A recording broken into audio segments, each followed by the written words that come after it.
আমি elevator education থেকে Souvik sir কথা বলছি। তোমরা যারা 2025-এ একদম মনস্থির করেই ফেলেছো যে এমসিএতে অ্যাডমিশান নেবে, যদিও এখনও জেকার রেজাল্ট পেন্ডিং, মানে রেজাল্ট মানে তোমাদের পরীক্ষাটা, সরি ভুল বললাম, পরীক্ষাটা তোমাদের পেন্ডিং এখনও। যদিও একটা টেন্টেটিভ ডেট 20 জুলাই দিয়ে রেখেছিল, কিন্তু এখনও অবধি ওয়েস্ট বেঙ্গল জয়েন্ট এন্ট্রান্স বোর্ডের কোনো রকম কোনো নোটিফিকেশান আমরা এখনও অবধি দেখতে পাচ্ছি না।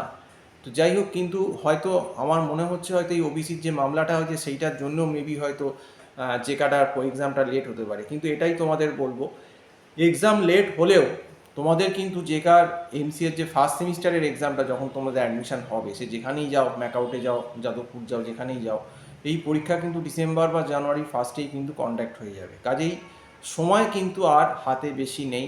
জেকাটা তোমরা পড়ো আমি বলবো, কিন্তু জেকার পরীক্ষাটা হয়ে গেলেই, হ্যাঁ, বা জেকা যারা অলরেডি পড়ে রেখেছো তোমরা কিন্তু সাইডে আমি বলবো যে এমসিএ সেমিস্টারের যে শক্ত পেপারগুলো আছে সেগুলো কিন্তু পড়া আস্তে আস্তে শুরু করে দাও। কারণ ওই জেকা কবে হবে, সে হয়তো জুলাই থেকে কোনোভাবে পিছিয়ে আগস্টে করে দিল, তারপর রেজাল্ট বেরোতে বেরোতে সেই আগস্টের লাস্ট বা সেপ্টেম্বর, সেরকম হলে কিন্তু তুমি পুরোপুরি ফেঁসে যাবে।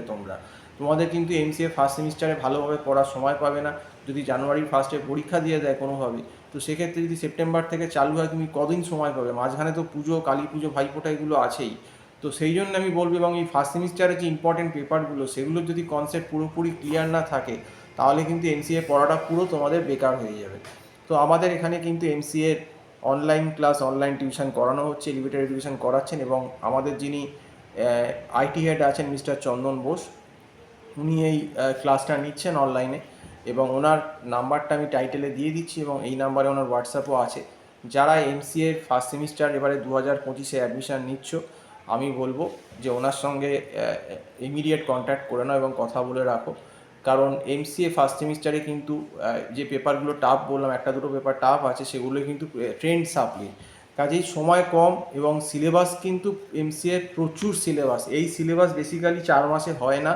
তাও যদি কেউ জুলাই ফুলাই থেকে অল্প অল্প করে রাখে কিছুটা, তারও সুবিধা হবে, কারণ তাকে টাইম পাওয়া যাবে ধরে ধরে বোঝাবার জন্য। স্যার তোমাদের বোঝাতে পারবে না। যারা ওই লাস্টে সেপ্টেম্বরে আসবে, সেপ্টেম্বরে এসেও বা কি, সেপ্টেম্বরে তো 25-26 তারিখ পুজোই, সে আর কতদিন ক্লাস হবে? তাও এই পুজো, দুর্গা পুজো, তারপর তোমার লক্ষ্মী পুজো, কালী পুজো, ভাইফোঁটা, জগদ্ধাত্রী পুজো, এই করেই তো অক্টোবর মাস পুরো অক্টোবর বা নভেম্বরের ফার্স্ট উইক চলে যাবে। তাহলে হাতে কদিন থাকলো? আর এই এত বড় সিলেবাসটাই বা কী করে হবে? তো সেই জন্য তোমাদেরকে আমি অ্যালার্ট বা সিনসিয়ার করে দিচ্ছি। তোমরা কিন্তু যারা এমসিএতে একদম 100% মনস্থির করেছো ভর্তি হবো, মোটামুটি তো সিলেবাস সব ইউনিভার্সিটির এক, তোমরা কিন্তু এমসিএ সেমিস্টারের পড়াটাও কিন্তু চালু করে দাও আমি বলবো। না হলে কিন্তু পরে গিয়ে বিপদে পড়ে যাবে। কারণ এই জেকা কবে হবে এর কিন্তু এখন কোনো ঠিক নেই। এই যে ওবিসি যে কোর্টের যে ব্যাপারটা হলো, মামলাটা হলো, সেই জন্যে কিন্তু অনেক পরীক্ষায় এক্সাম কিন্তু হল্ট হয়ে আছে এবং আটকে আছে।